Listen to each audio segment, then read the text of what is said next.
هی من بهتون میگم بابا بیاید یه نظری بدید، یه دستی برسونید، یه کامنتی بذارید که من بدونم چی دوست دارید براتون تولید کنم.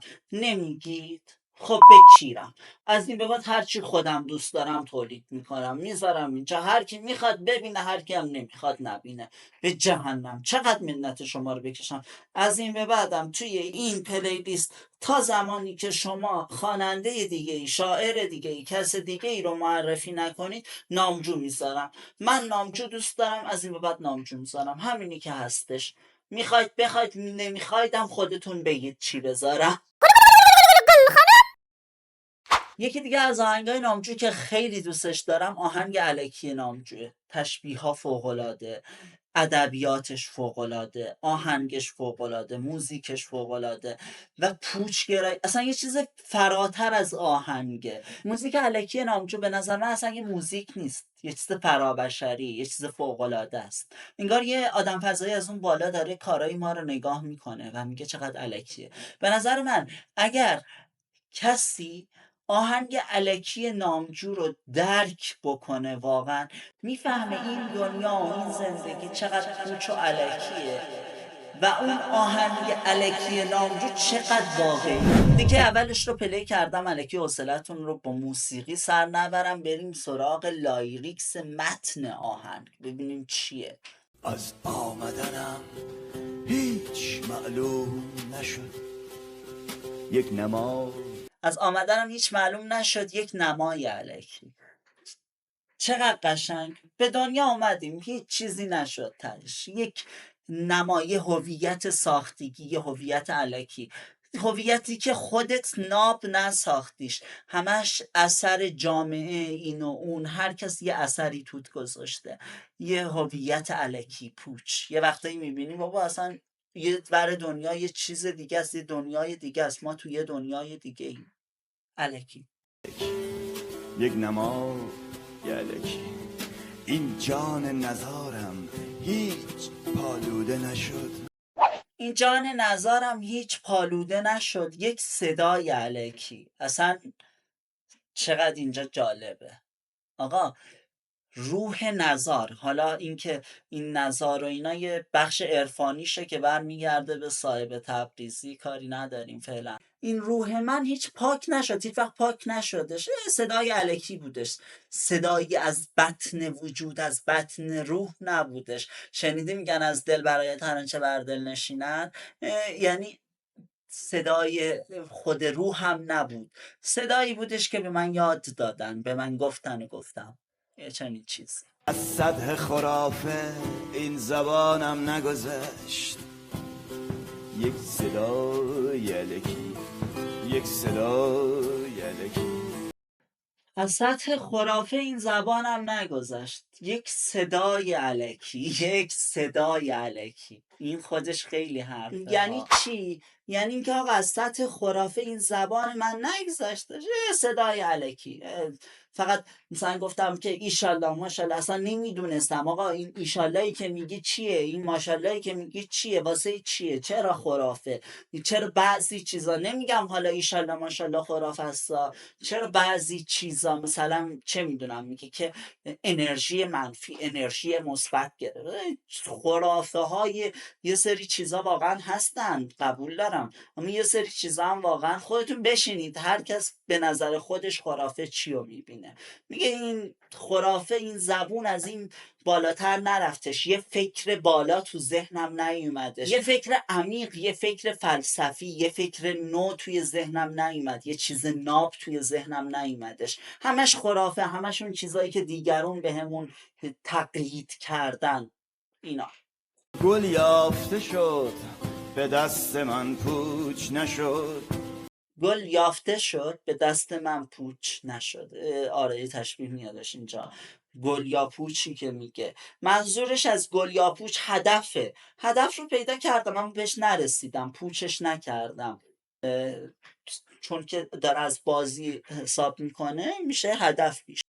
یک هوای یلکی، یک فضای یلکی.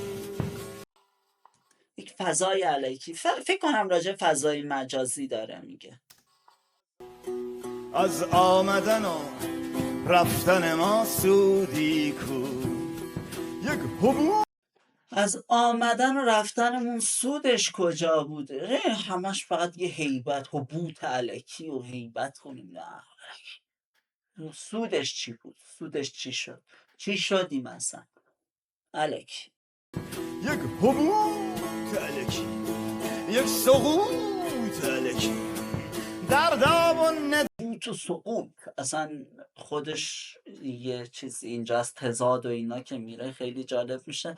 بعدش میگه در دام و ندامت ها که تا مأمور که گرفت ما را، مأمور ما رو گرفتش خیت نشد دیگه.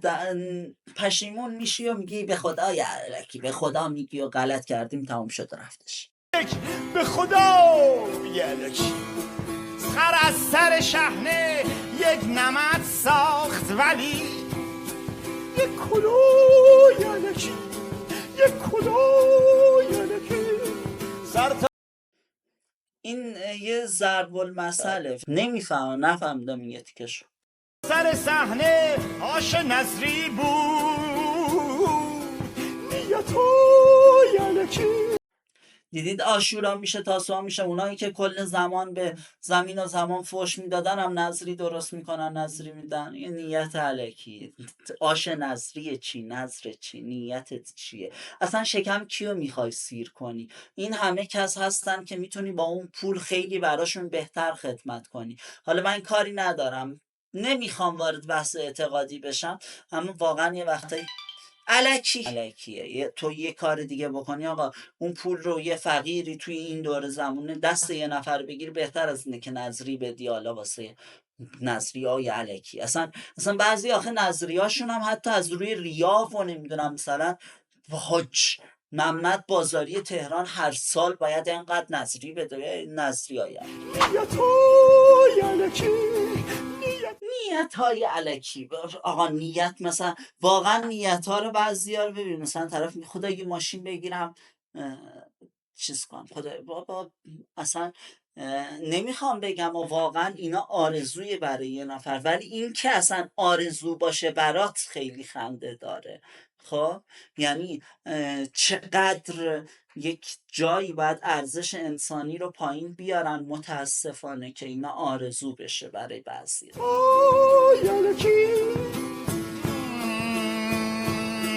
یک هفته به من مرخصی میدی، لذتای الکی، لذتای الکی.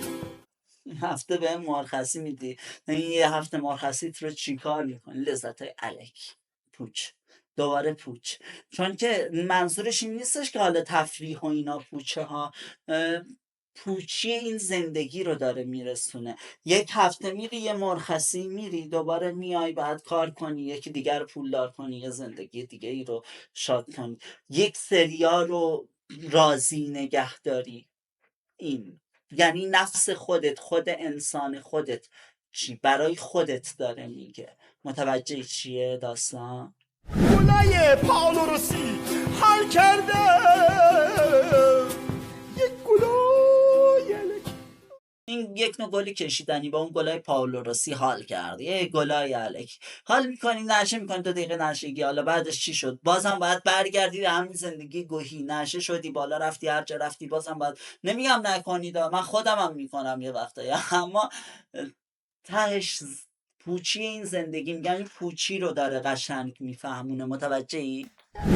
دستپخت عشقم قرمه سبزی بود، سبزیای الکی، سبزیای وقت عشقم داری از یه نوستالژیایی صحبت میکنی. اینجا شاعر میادش از فعل ماضی بکار میگه که عشقم دستپختش و یه نوستالژیا یه چیزایی میسازید. اصلا مثلا دستپخت عشقم قرمه سبزی بود. چه عشقی، خیلی اگر میتونستی نگهش میداشتی. یا مثلا حالا چی میگن، عشقی که رفت، عشقی که سوخت دیگه، حالا دستپختش خوب بود بد بود چی داشتش مگه؟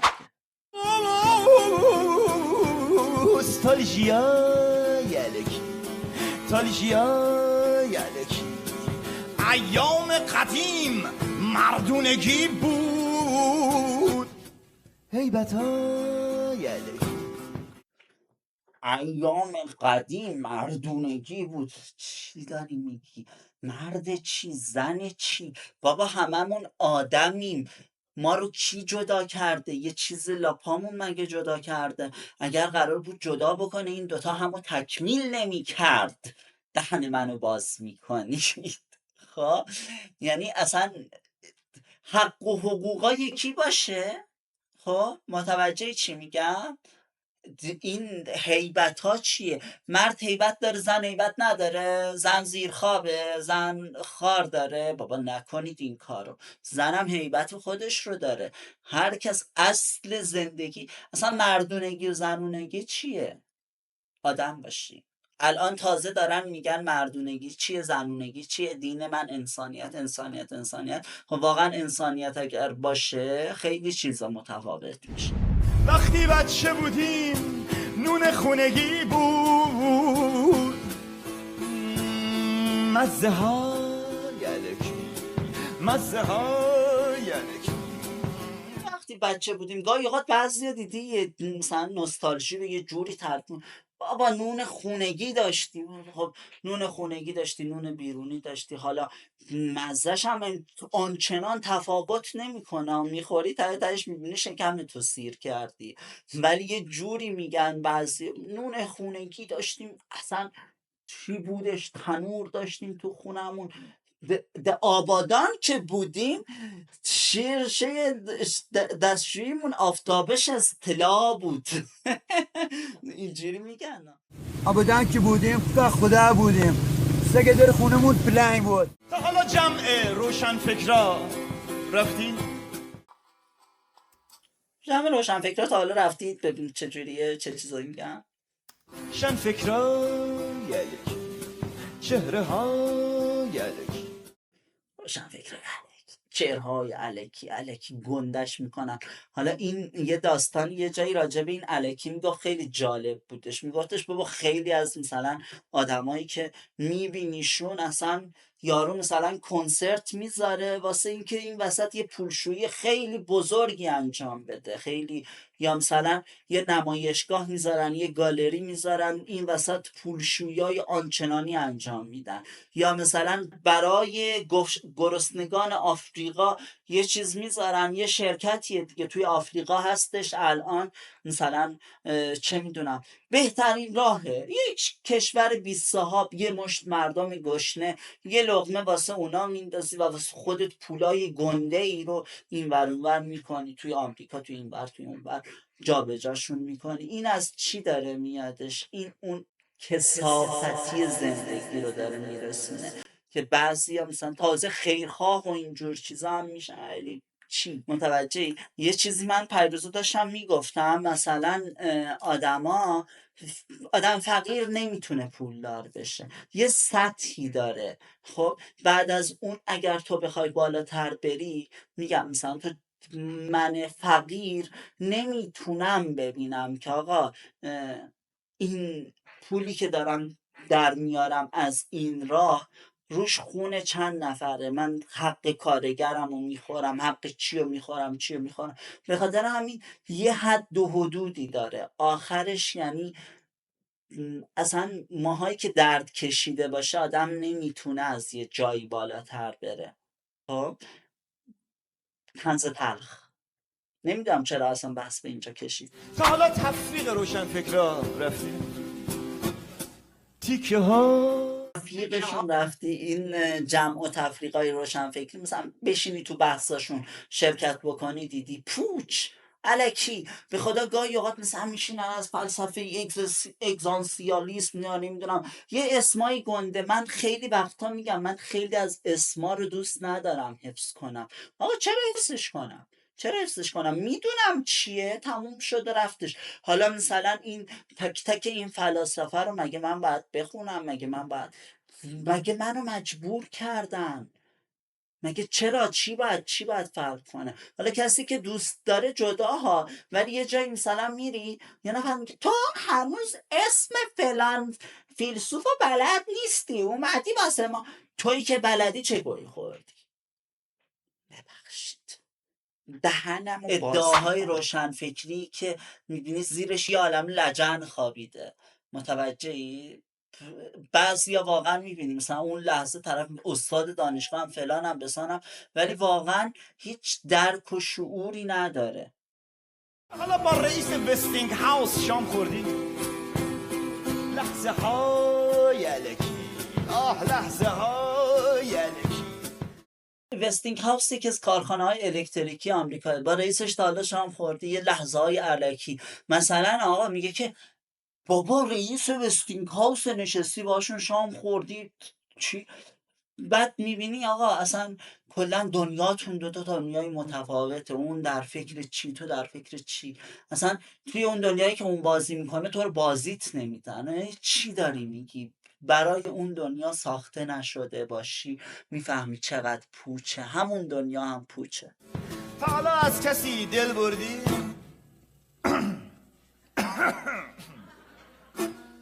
صرفه های الکی. سرفه های علکی. از کسی دل بردی؟ سرفه های علکی رو هم دیگه براتون بذارم. میگه که مثلا خیلی اینا میخوره. دیدی وقتی مثلا با یه نفر دوست میشی اوایلش سرفه های علکی میخوای بگوزی جلوش سرفه میکنی. همینه، مثلا میگه بابا عشقای علکی پوچ، چه سرفه های علکی، چه چیزی. بعد با طرفی که عاشق باشی جلوش راحت باشی. دل بردن همین نیستش که فقط دل ببری جلوش این نقش بازی کنی، راحت باش. های الکی، صرفه های الکی. اونا با ما دشمنن، ما خوبیم، اونا انانیم، غربی های الکی، این شرقی های الکی. آره همه دشمنن با ما، همه جا وایسادن فقط ما رو چیز کنن. بابا اصلا ما رو تو بازیشون هم راه نمیدن، واقعا جدی میگم. یعنی یک بازی واسه خودشون راه انداختن، اصلا ما رو تو بازیشون هم راه نمیدن. چی دشمنن فلان بسن میکنیم، بده چی خوبه چی، خود تو رو کی خوب کرد؟ هر وقت منافعتون میفته غرب خوبه، هر وقت منافعتون میفته شرق خوبه. والا بخیر. توهم های الکی.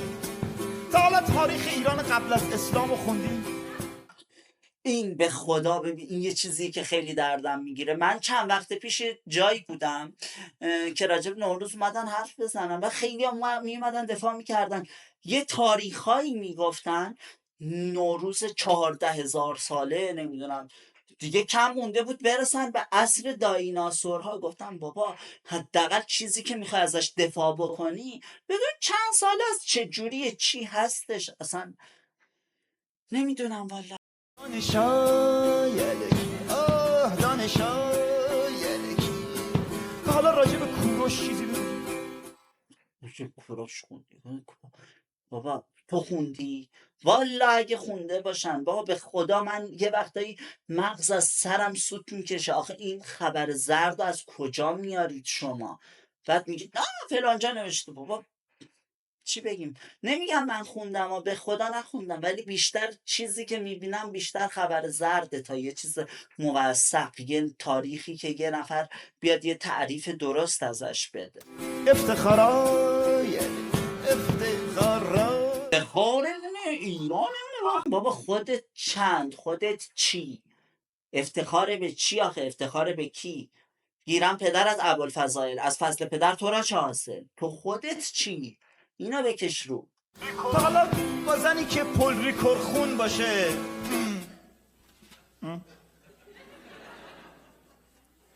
هویه های الکی، یک سزا.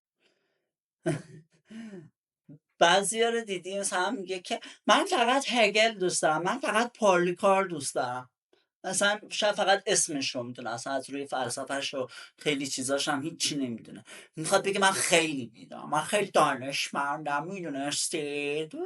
بابا مثلا با طرف آشنا شدی میخوای راجب بگی، اصلا بگی تو علاقت چیه، چیه، فقط یه سری چیزا رو تو این بلایند دیتا و اینا خیلی میبینیم اینجور چیزا. کار دوست دارم، اون کنسله، این زیاده اون کمه. چه؟ چی میگم واسه خودت دختر؟ واسه خودته با واسه خودم نمیخواد بگی، ولش کن. ادعا آخه اصلا چرا واسه خودت دختر؟ تو چی میدونی؟ مثلا از طرف شنیدم دیگه عروسی کن بچه دار شد. بابا تو چه میدونی؟ هر کس زندگیش فرق میکنه، هر کس دنیاش فرق میکنه. دست از سر هم برداریم. ما نمیتونیم نسخه واسه کسی تجویز کنیم. کلگر طبیب بودی سر خود دوا نمودی. چه جور جفایه که دیگه جفام نمی کنی؟ زرزرای الکی، زرزرای الکی. تو نسبت به دیگران موفق تری، نسبتای الکی، نسبتای الکی. چی موفقی؟ نسبت به کی؟ نسبت به چی داری میگی؟ نسبت به کی موفقی؟ نسبت به چی موفقی؟ چه موفقیتی؟ چه نسبتی؟ چی داری میگی؟ نسبتای الکی، نسبتای الکی. بعد سعی کنی از قافله عقب نمونی. باید سعی کنی از قافله عقب نمونی. چه قافله ای؟ کدوم قافله؟ باید سعی کنی همه چی رو ول کنی، بدوی بندازی تا انتها. انتها نه انتها، انتهای همین کنسرت، انتهای همین امشب، انتهای ست لیست، انتهای الکی، انتهای الکی، انتها. باید سعی کنی همه چی رو ول کنی، برو تا آخر. انتها کنسرت، انتهای این برنامه، انتهای این زندگی، انتهای همه چی پوچ. پس دیدیم که این دنیا چقدر پوچه. این آهنگ نامجو عالی بود، توصیه میکنم حتما بازم گوشش بدید، چندین و چند بار گوش بدید. هر کس از دیدگاه خودش این رو میتونه یک دنیای دیگه ای بده. پس گوش بدید. بازم چیکار کنم دیگه؟ خایتون رو دستمال نکشم که کاری نمی کنید. اگر خوشتون اومد بگید، اگر هم خواستید آهنگ مدلای دیگه، تورای دیگه، چیزای دیگر رو هم بگید. من بازم اینجا در خدمت شما هستم. دوستتون دارم، میبوسمتون، میریسمتون.